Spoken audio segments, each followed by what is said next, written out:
शासनको विशिष्ट गुणहरू प्रस्तुत गर्नुहोस् र शासन तथा सरकार बीचमा प्रमुख भिन्नताहरू दर्शाउनुहोस् भनेर यसरी आउन सक्छ। अथवा यसको मा के शासन र सरकार भनेको एउटै कुरा हो, उपयुक्त उदाहरण दिँदै उत्तर दिनुहोस् भनेर यसरी सोध्न सक्छ भने अब यसको उत्तर चाहिँ यसरी सुरु गरेँ। शासन, सर्वप्रथम शासनको परिभाषा दिने छोटो। शासन भनेको अधिकार र शक्तिको प्रयोग गरी राज्य सञ्चालनका लागि सामान्य निर्देशन, नियन्त्रण र सञ्चालन गर्न गरिने निर्णय प्रक्रिया हो शासन। यसमा चाहिँ निर्देशन, नियन्त्रण र सञ्चालन गर्न गरिने निर्णय प्रक्रिया जहाँ अधिकार र शक्तिको प्रयोग गरिन्छ।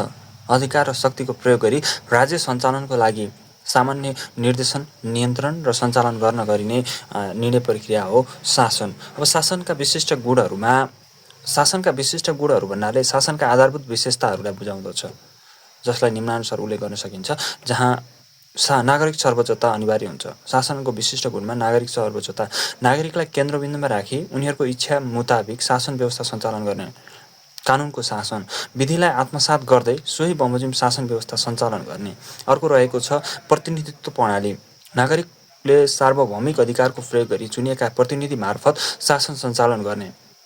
यसैगरी अर्को गुणमा शक्तिको पृथकीकरण र सन्तुलन, शासन व्यवस्थालाई निरङ्कुश हुन नपाउने गरी राज्यका अङ्गहरूबीचको शक्ति पृथकीकरण र सन्तुलन कायम गर्ने यसमा चाहिँ शासनको विशिष्ट गुण अन्तर्गत पर्दछ। त्यसैगरी जनमतको कदर, जनमतको कदरमा जनताले चुनाव मार्फत दिएका मताधिकारको प्रयोग गरी सोही बमोजिम शासन व्यवस्था सञ्चालन गर्ने पर्दछ भने अर्को रहेको छ नागरिक अधिकारको स्थापना। नागरिक अधिकारको स्थापनामा नागरिकका मौलिक हक तथा समग्र मानव अधिकारको प्रत्याभूति र त्यसको रक्षा गर्ने पर्दछ। यसको साथै नियन्त्रणात्मक शक्ति, बहुपक्षीय सम्बन्ध, वैधानिक सरकार, बहुदलीय प्रजातन्त्र, जनसहभागिता र पारदर्शिता, निरन्तर प्रणाली, स्पष्ट दृष्टिकोण आदि पर्दछन्।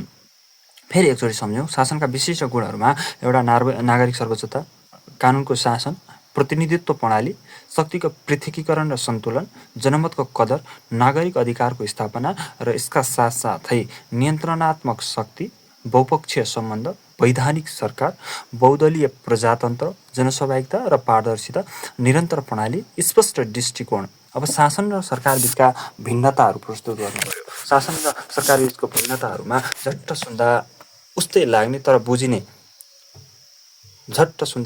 तथा बुझिने शासन र सरकार बीचमा मूलभूतमा देखाएका कुराहरू रहेका छन्। शासनको अर्थको हिसाबले हेर्दा सरकारले अपनाउने पद्धति, प्रणाली, विधि, प्रक्रिया, कार्यशैलीको समग्रता नै शासन हो। भने सरकार देश वा राज्यको शासन मण्डल, जाति संस्था तथा शासन सत्तालाई सरकार भनिन्छ। यसै कार्यक्षेत्रको आधारमा हेर्दाखेरि शासनले सरकारको भन्दा भिन्न व्यापक र विस्तृत कार्यक्षेत्र ओगटेको हुन्छ भने शासनको उद्देश्य, लक्ष्य, दृष्टिकोणभित्र सरकार सीमित रहेको हुन्छ। आयामको हिसाबले हेर्दा शासन बहुआयामिक हुन्छ, साथै यसको स्वरूप इन्भिजिबल हुन्छ भने सरकारको स्वरूप भिजिबल तथा एक आयामिक हुन्छ। अर्को केन्द्रबिन्दुको आधारलाई हेर्दा राष्ट्रलाई केन्द्रबिन्दुमा राखी शासन व्यवस्था सञ्चालन गरिन्छ भने राजनीतिक शक्ति केन्द्रबिन्दुमा रही सरकार सञ्चालन गर्दछ। अर्को रहेको छ प्रभाव।